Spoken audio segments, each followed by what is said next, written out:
tawakal ni adalah pegangan hati kita kepada Allah. Sandaran hati kita kepada Allah Subhanahu Wa Taala. Ini disebut dengan makna tawakal. Bukan tawakal tu tak buat apa-apa. Bukan tawakal tu tak usaha apa-apa. Bukan tawakal itu meninggalkan usaha. Ini salah faham. Tawakal itu adalah sandaran dan pergantungan hati kita kepada Allah Ta'ala yang memberi sebab, yang memberi kesan terhadap sesuatu benda. Kita makan ubat.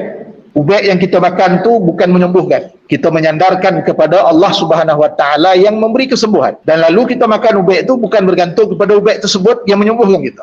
Maka itulah konsep tawakal yang betul. Ada seorang Arab datang jumpa Nabi, dibawanya untanya, kemudian dia tak ikatnya unta. Orang kampung tak ditambeknya unta tu. Nabi tanya, mana unta? Nabi dia kata, unta ada ikat luar. Aku tawakal lah, dia kata, tak ada ikat-ikat lah, dia kata. Nabi tegur, Nabi kata, irbit, ikatlah dia, kemudian bertawakal kepada Allah Subhanahu Wa Taala. Tambeklah dulu, kata Nabi, kemudian bertawakal kepada Allah Subhanahu Wa Taala. Jangan salah faham tentang makna tawakal sehingga meninggalkan usaha. Tetapi tawakal yang sebenar adalah menyandarkan sandaran keyakinan kita kepada Allah Ta'ala yang memberi kesan terhadap sesuatu. Kita ni tak boleh beri kesan. Makhluk tak boleh beri kesan. Ubat tak boleh beri kesan. Serupalah macam tuan-tuan ambil vaksin. Ambil vaksin ni salah satu daripada bentuk tawakal kita kepada Allah Subhanahu Wa Ta'ala. Ni semua muka-muka dah 2 vaksin lah ni. Sebab lepas masuk masjid. Kalau tak 2 vaksin, tak lepas masuk masjid ni. Masuklah pengkuliah sekali disyaratkan. Mesti nak tunjuk kad 2 vaksin tu. Dah 2 kali, dah 2 dos. Jadi tuan-tuan, apakah dengan kita mengambil vaksin itu menyebabkan kita ni ternafi tawakal kepada Allah Ta'ala? Tidak, itulah salah satu ikhtiar, tapi bukan vaksin itu yang menyembuhkan dan bukan vaksin itu yang menyelamatkan. Sebab itu adalah timbul keraguan, orang menimbulkan keraguan tasykik. Yang dah vaksin pun berjangkit, dia kata. Tengok dan tak vaksin pun tak ada berjangkit tu. Contoh dia cakap itu. Jadi ini ikhtiar. Vaksin itu hanya sebab, yang memberi kesan kepada sebab itu, yang menentukan sebab itu berkesan atau tak berkesan, itu adalah milik Allah Subhanahu Wa Taala. Serupa macam makan lah tuan-tuan. Tak semestinya makan tu kenyang. Tak payah makan lah kalau macam tu. Sebab apa? Belum tentu kenyang. Jadi sandaran yang sebenar kita adalah kepada Allah Subhanahu Wa Taala. Habis itu yang kena sembahyang berjarak-jarak ni apa hal pula? Ini juga sebahagian daripada ikhtiar kita, tawakal kita kepada Allah Subhanahu Wa Taala, menghindari daripada penyakit tersebut. Tak apa Ustaz, kita tak takut dengan COVID, kita takut dengan Allah, dia kata. COVID ni makhluk, dia kata. Orang macam ni tuan-tuan, kalau dia sebut, tuan-tuan ambil lah dia, pergi hantar dia ke hospital Tunku Jaafar tu jadi frontliner, tak payah pakai PPE. Ataupun tolong uruskan kubur tu. Jenazah-jenazah COVID ni jangan bagi PPE, suruh dia uruskan. Suruh dia uruskan daripada mula sampai sudah.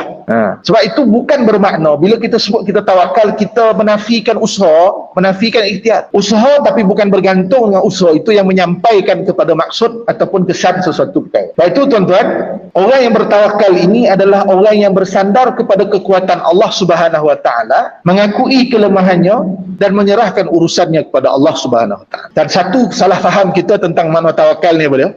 Satu salah faham kita tentang tawakal adalah kita meletakkan tawakal ni di penghujung. Dah macam-macam kita buat, lalas dia kata apa? Tawakal ialah, kata dia. Itu silap. Sebetulnya tawakal ini mesti berada di awal-awal, bahkan di permulaan sebelum kita melakukan sesuatu perkara. Dalam Quran Allah kata apa? Fa iza azamta fatawakkal 'ala Allah. Bila kamu telah bertekad, azam maksudnya kita dah ada keinginan nak buat. Kita dah ada cita-cita, dah ada keinginan nak buat. Maka Allah kata fatawakkal 'ala Allah, maka bertawakallah kamu kepada Allah Subhanahu Wa Taala. Dah ada cita-cita, bermula dengan cita-cita itu sendiri sudah mula kita bertawakal kepada Allah. Dan Nabi mengajar kita bila keluar rumah baca satu doa, bismillahi tawakkaltu 'ala Allah la haula wala quwata illa billah. Kunci pintu mangga kan, tak cukup mangga bubuh kuinin, tak cukup kuinin bubuh harum manis. Boleh kunci elektronik, pakai elektronik. Boleh kunci, pakailah apa pun. Jangan dah baca bismillah tawakkaltu 'ala Allah tak payah kunci. Baca ni yang Nabi ajar ni, sunnah Nabi doa ni. Kita baca bismillah tawakkaltu 'ala Allah, kita keluar rumah kita baca. Adakah lepas kita dah balik baca bismillahi tawakkaltu? Kita baca bismillahi tawakkaltu bila kita nak keluar, bukan dah balik itu baca. Menunjukkan maknanya apa? Tawakal itu mesti bermula sejak kita berazam nak melakukan sesuatu perkara atau perbuatan. Bertawakal kepada Allah Subhanahu Wa Taala, Allah yang menyampaikan, Allah yang memberi kesan, Allah Subhanahu Wa Taala yang mengizinkan ia berlaku.